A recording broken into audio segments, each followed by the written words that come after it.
I never retire because when I was nearly 50, I gave up being a chemist. And I never looked back. I never regretted it for 1 minute. So what I'm doing really, pursuing and developing my hobby. I'm a hobby person, so I will never retire.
I never intended to be a musician in the first place. I just wanted to be a chemist, and I won't say dragged screaming into music, but I leaked into it by accident.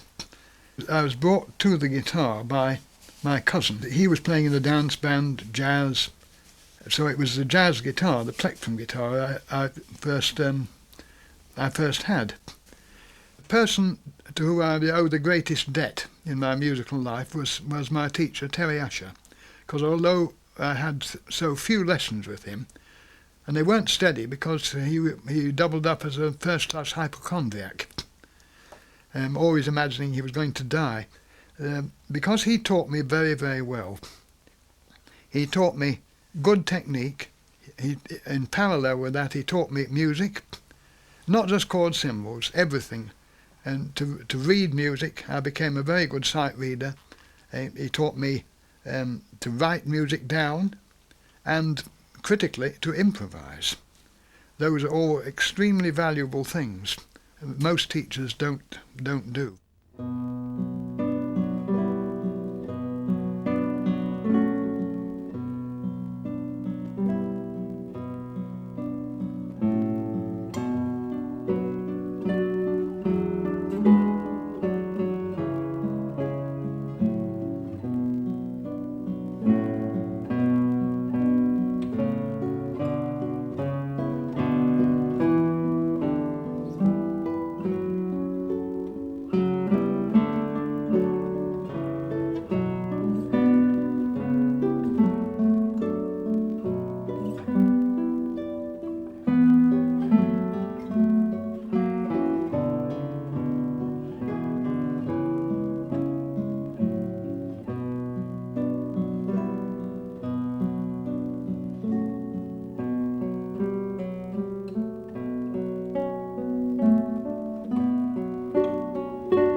only ever had about 15, 18 months of sporadic lessons on a jazz guitar.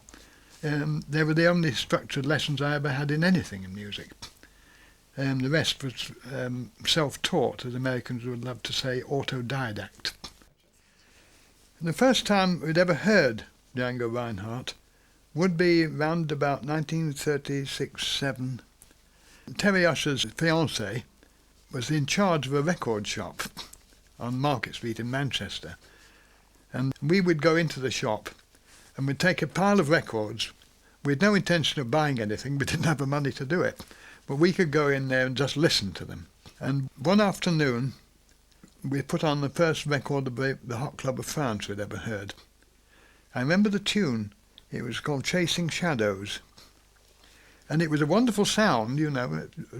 But then suddenly he launches himself into the middle eight with one of these mind-blowing chromatic runs, and everybody sort of jumped out of their skins. At that time, no theory was too ridiculous. You know, people just didn't do things like this. You couldn't play like this. There was something else there. Two people playing alternate notes. He played it slowly and it was speeded up for the recording. All these idiotic things. The last thing we never thought about it. The real truth, which I suppose we didn't face, was it was just pure talent. That was all. He was handicapped by talent. And then he came up to Manchester and played at the Ardwick Empire.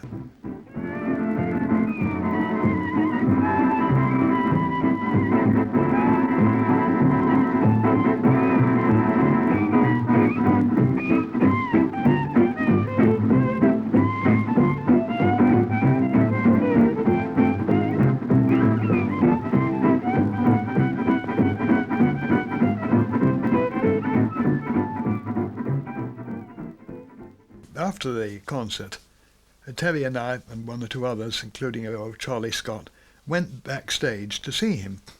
But a conversation wasn't really possible. He didn't talk much, and if he had done, it would have been in if you like, a gypsy accented French-Belgian, or Belgian-French. But at that time, Terry and I think had become the first two people on this planet to listen to recordings of Reinhardt and learn to play them. It was not easy, but we'd done it. So I picked up his guitar and played his solos on St. Louis Blues to him with all the cheek of an 18-year-old. And 17 or 18. He didn't say anything. I've not often wondered what the astonished expression on his face meant. And that was the first time. I never actually talked to him. You could talk to Grappelli, but not to Reinhardt. He didn't talk. He'd only talk when he played. Eventually, I suppose this would be about 1937, that sort of time, I bought a little double bass and taught myself to play it. And then, I think the year was 37, maybe 38. I can always remember things, not always the year. I was asked to take my double bass to a jazz club, which was held over a shop in Manchester on Oxford Street, Reno's shop. And I was asked to take my bass.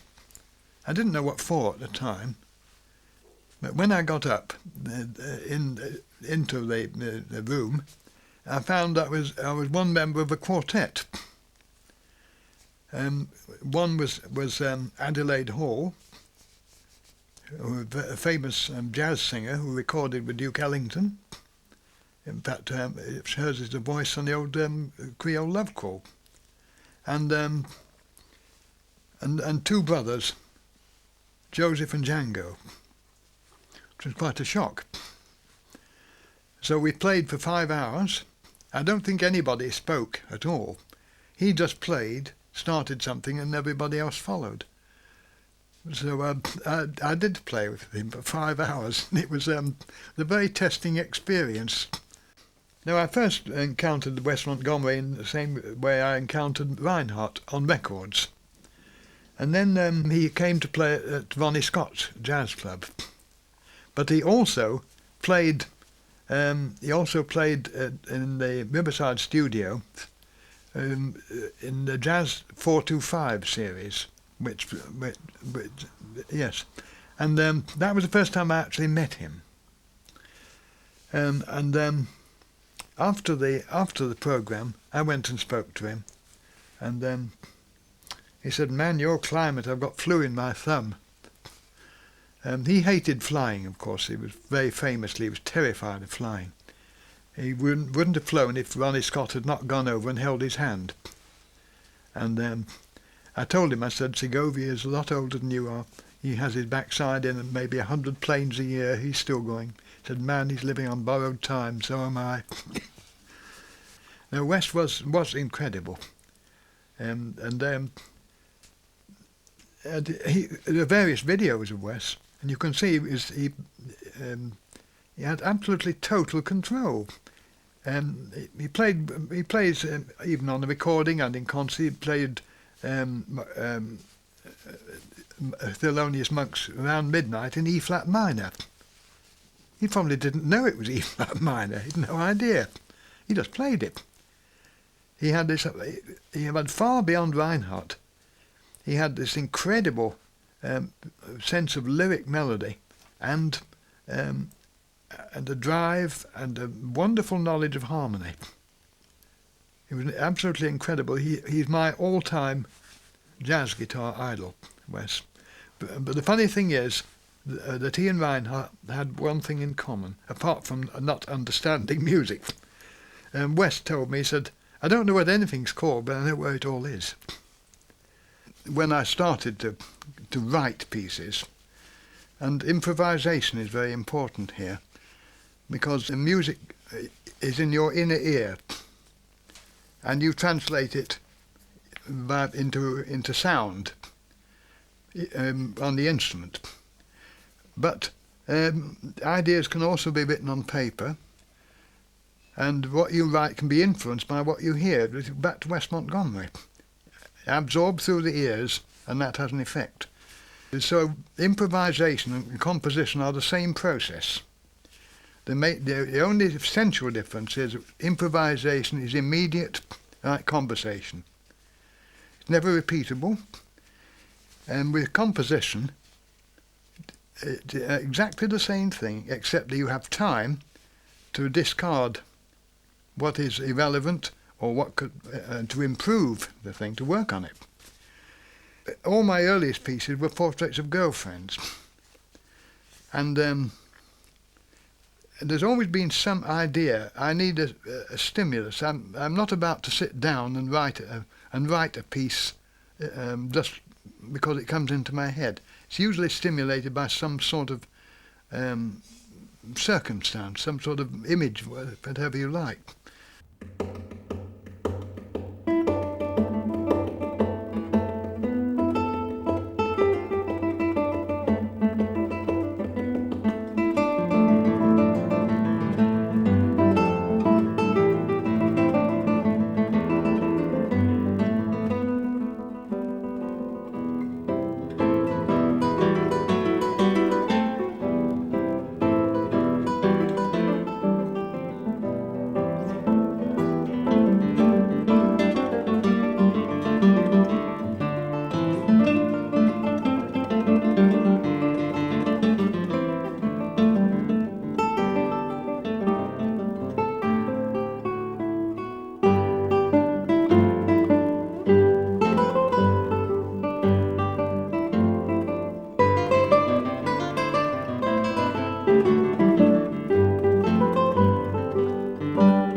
I first encountered Segovia, of course, on the old 78 records, of which I still have a few, the old originals.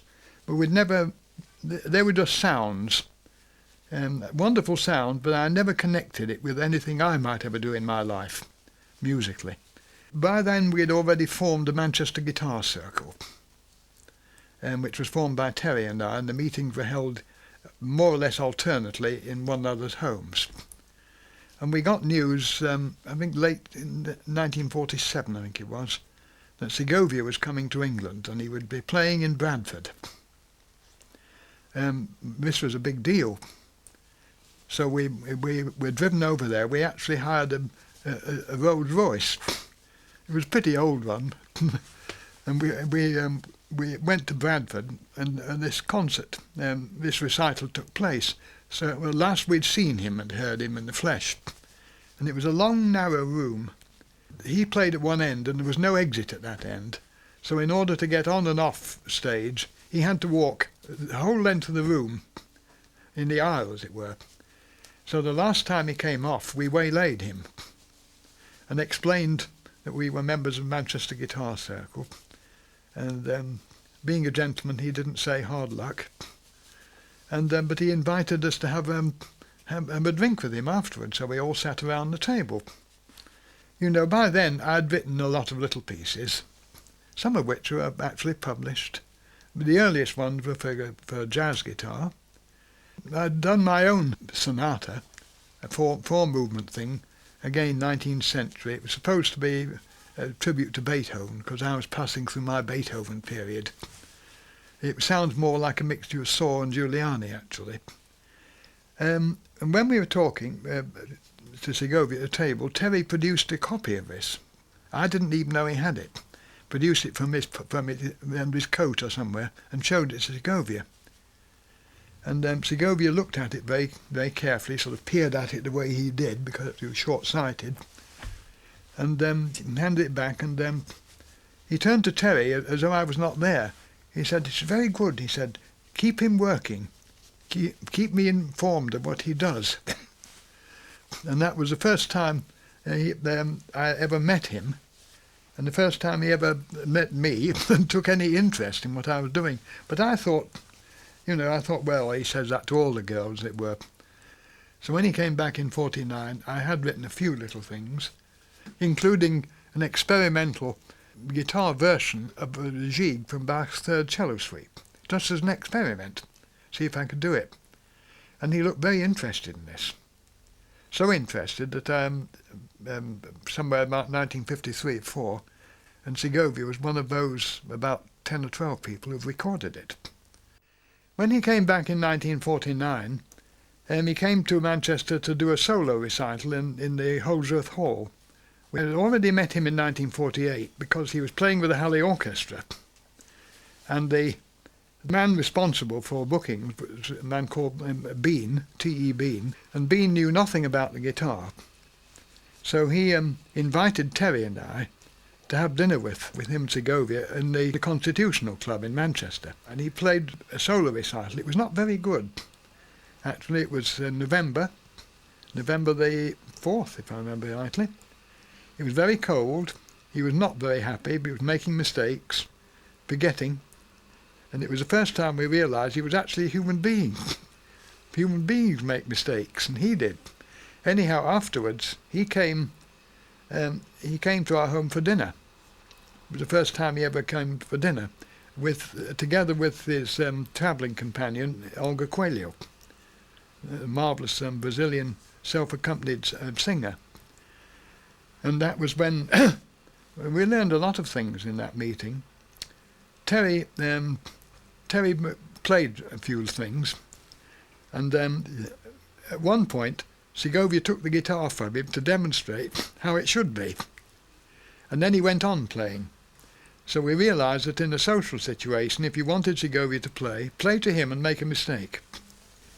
Well, then in 1951, Terry, who came to a meeting of public relations officers in London, and I came with him. And we visited Segovia in his hotel, and I took a little prelude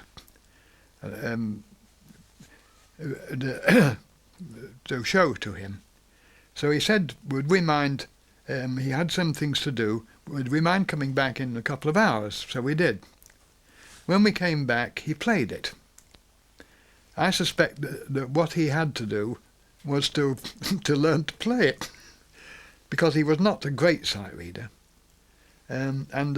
He played it, and he said, if you will write 2 more movements, if you will expand this to a longer piece and write 2 more movements, I will play the result.